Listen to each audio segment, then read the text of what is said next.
Nadreen, Pakistan Tehreek Insaf के senior रहनुमा और एडिशनल सेक्रेटरी फिरदौस शमीम नकवी साहब हमारे साथ मौजूद हैं। हम उनसे गुफ्तगू करेंगे। बहुत शुक्रिया नकवी साहब, आपने वक्त निकाला। सर, मुख्तलिफ चीज़ें हैं, हम उन पर गुफ्तगू करेंगे, लेकिन सबसे पहले तो ये बताइएगा कि हमने मुख्तलिफ स्ट्रेटजी अगर हम बात करें तो वो देखिए, हमने पाकिस्तान तहरीक इंसाफ की कि 24 नवंबर की फ़ाइनल कॉल थी, ऐवान के अंदर एहतजाज, बाहर एहतजाज, फिर अलायंस के हवाले से जो मुलाकातें शुरू हुई। लेकिन अब उन तमाम चीज़ों के बाद अब जो खतूत लिखे जा रहे हैं आर्मी चीफ साहब को, उसके हवाले से भी अब जवाब जो है वो सामने आ चुका है। तो अब आपकी नज़र में पीटीआई आगे कैसे बढ़ेगी? मजीद क्या आप समझते हैं कि स्ट्रेटेजी आपने तैयार कर रखी है?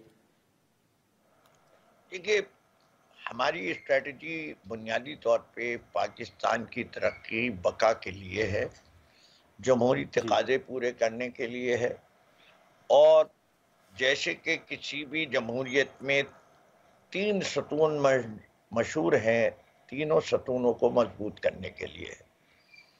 हमारे इस निज़ाम में इस वक्त सिर्फ एक सतून रह गया है, और वो दुनिया में किसी मुल्क में उसको वो सतून मानने को नहीं तैयार। एग्जेक्टिव जरूर है, लेकिन ये तो एग्जेक्टिव का भी एक बहुत छोटा सा हिस्सा है जिसने पूरे इख्तियारात संभाल लिए हैं। इसीलिए हम इसको हाइब्रिड रिजीम भी कहते हैं, और हम ये कहते हैं कि it is a version of martial law which this country has never seen before. मुल्क कहते हैं कि बुनियादी तौर पे तरक्की की राह पे चल पड़ा है। फेक न्यूज की सजा तो बहुत ज्यादा रख दी गई है पीका ऑर्डिनेंस में, लेकिन मुल्क अच्छा चल रहा है, और 2 करोड़ अवाम जो है सतह गुर्बत में और बढ़ गए। मुल्क बहुत अच्छा चल रहा है, इसके पास स्टेट बैंक के रिजर्व जो हैं वो 4 महीने की इंपोर्ट से भी कम रह गए हैं। मुल्क बहुत अच्छा चल रहा है, और जीडीपी ग्रोथ रेट जो है वो लार्ज स्केल मैन्युफैक्चरिंग और एग्रीकल्चर में नेगेटिव है, और ओवरऑल भी 0.92% है, और फोरकास्टेड फॉर द ईयर जो है इनका एस्टिमेट 3% है, जबकि वर्ल्ड बैंक ठीक है। लेकिन कहता है। हाँ, लेकिन नकवी साहब, चलें, आपकी स्ट्रेटजी जो है वो तो अपनी जगह है। अब अलायंस भी हमने सुना है कि शायद वो बनने जा रहा है, एक नया अलायंस। लेकिन साथ ही साथ एक तनकीद ये भी हो रही है कि खुद पीटीआई जो है वो कन्फ्यूजन का शिकार है। मतलब आपके कुछ रहनुमा कहते हैं कि फवाद चौधरी साहब जो हैं वो पार्टी के अंदर नहीं है, पार्टी में शामिल नहीं है, नोटिफिकेशन हो चुका है उनका। दूसरी तरफ वो दावा करते हैं कि वो खान साहब से मिलते हैं। आज भी उन्होंने ये कहा है कि मुलाकात हुई है। फिर शोएब शाहीन साहब और उनके दरमियान जो लड़ाई हुई है वो आपके सामने। आप समझते हैं कि वाकई फवाद चौधरी साहब का बयान दुरुस्त है, या कन्फ्यूजन है अभी भी पार्टी के अंदर? पार्टी में बिल्कुल कोई कन्फ्यूजन नहीं है। पार्टी बड़ी क्लियर है इस वाले मामले में। जिस आदमी ने इंटरव्यू दिया या कोई और पार्टी ज्वाइन की, वो पार्टी का अब हिस्सा नहीं है। क्या उसके तो खान लिए साहब हमेशा सर फिर उनसे क्यों मुलाकातें कर रहे हैं नकवी साहब? मेरी बात मुकम्मल करने दे। मैं आपका सवाल समझ गया हूँ, मुझे मौका दीजिए। मैं आपको अगर मुकम्मल जवाब ना दे सकूं तो फिर जी सर प्लीज। जहां तक उनकी वापसी हो सकती है उसका इख्तियार बुनियादी तौर पे हमने, इमरान खान जब बाहर आ जाएंगे उसके बाद इस पे डिबेट होगी और फैसला होगा। ना हम ये कहते हैं ये परमानेंटली आउट है, ना हम ये इन नहीं है इस वक्त। ये they are outside the party right now. I think so. मैं इससे ज्यादा कैटेगोरिकली क्लियर नहीं कह सकता। और जो फवाद चौधरी साहब ने जो किया काम आज शोएब शाहीन साहब के साथ, वो कंडेमेबल है।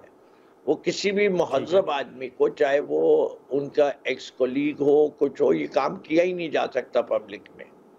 हाथ तो आप उठा ही नहीं सकते। मैं समझता हूँ कि शायद शोएब शाहीन साहब 1-2 साल उनसे बड़े भी हों। तो मेरे ख्याल से ये बड़ी शर्मिंदगी की बात होनी चाहिए फवाद चौधरी जैसे सुलझे हुए आदमी को कि उन्होंने ये गैर अखलाकी हरकत की। ठीक है, लेकिन नकवी साहब फिर सवाल मेरा वही होगा कि इस वक्त अगर वो पार्टी से बाहर हैं तो फिर खान साहब सर उनसे मुलाकातें क्यों कर रहे हैं? जी, आपको पता है कि खान साहब के चाहने वाले बहुत हैं। ये लोग सब दावा करते हैं कि हम अभी भी इमरान खान के साथ हैं। दूसरी चीज आपको पता है वो मुलाकात कहाँ हो रही है? वो 9 मई के केसेस की ट्रायल हो रही है। खान साहब ने उनको बुलाते नहीं है, वो कोर्ट में मौजूद होते हैं। अब ये तो नहीं किया जा सकता कि एक आदमी आपके साथ 9 मई की ट्रायल में मुलव्वस है, उस पर भी वही इल्जाम है, आप कह देंगे मैं उससे हाथ नहीं मिलाऊंगा, उसकी शक्ल नहीं देखूं, मैंने, ये नहीं हो सकता। ठीक है, लेकिन सर अब जैसे शुरू में हमने आपने इसको आपने नकवी साहब बिल्कुल वाजे कहा कि पार्टी के अंदर कोई कंफ्यूजन नहीं है, लेकिन आप ही की तरफ से एक नोटिफिकेशन जो है वो मरवत साहब से मुतल्लिक भी जारी हुआ। मरवत साहब ने फ्लोर ऑफ द हाउस एक सवाल पूछा है कि मुझे क्यों निकाला, और इसका जवाब वो कहते हैं कि पार्टी के पास भी नहीं है। नोटिफिकेशन क्योंकि आपके दस्तखत के साथ हुआ है, तो क्या आप बताएंगे कि मरवत साहब को क्यों निकाला गया? देखिए, मैं समझता हूं कि मरवत साहब को निकाला गया उनकी बेहतरी के लिए, इससे कि वो बात समझ में उनकी आ नहीं रही।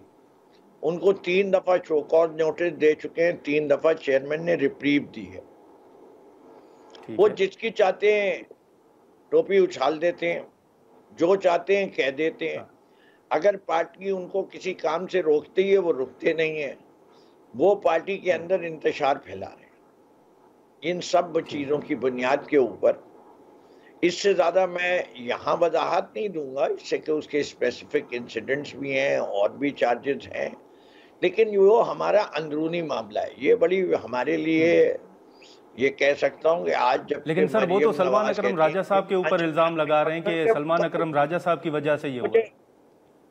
मुझे मुकम्मल करनी दीजिए। 5000 की से भी कम की पार्टी है, लेकिन अगर इसके एक मेंबर को एक्सपेल कर दिया जाता है, तो पिछले 2 दिन से मैं कोई 26 चैनलों को ये वजाहतें और इंटरव्यू दे चुका हूँ।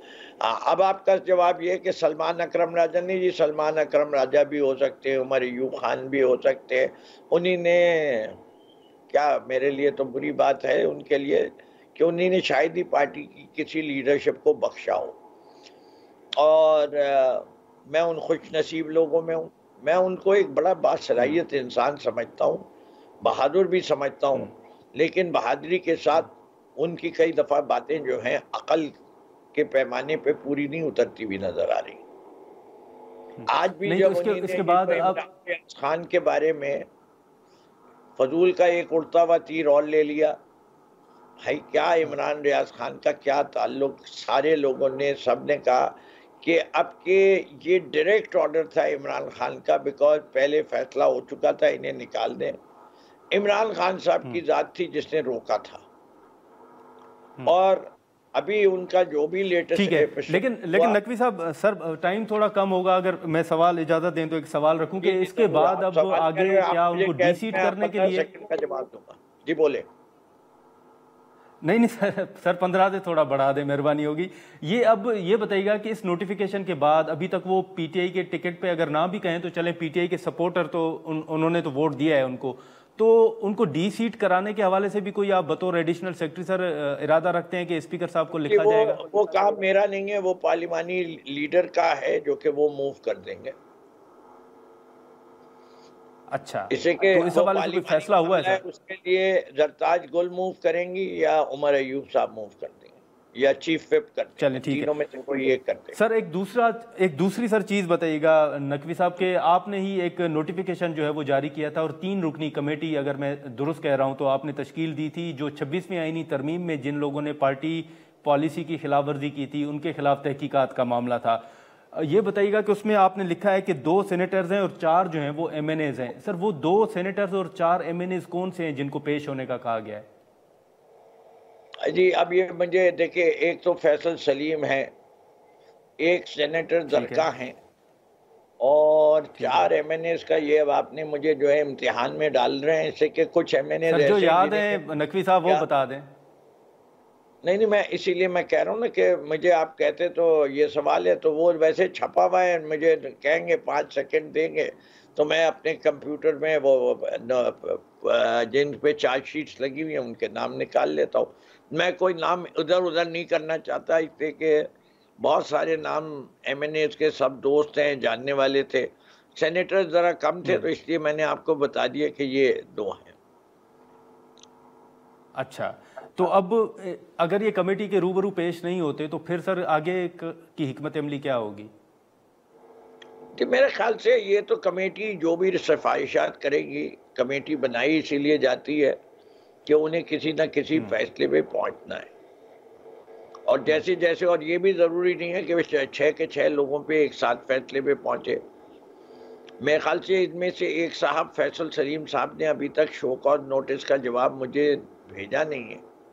तो मेरे ख्याल से सबसे पहले तो एक्शन शायद उन्हीं के खिलाफ हो जाएगा, because then we have to decide without giving him a hearing is refuse to respond. Okay, और तो जरका साहिबा की तरफ से आपको जवाब मौसूल हुआ है सर?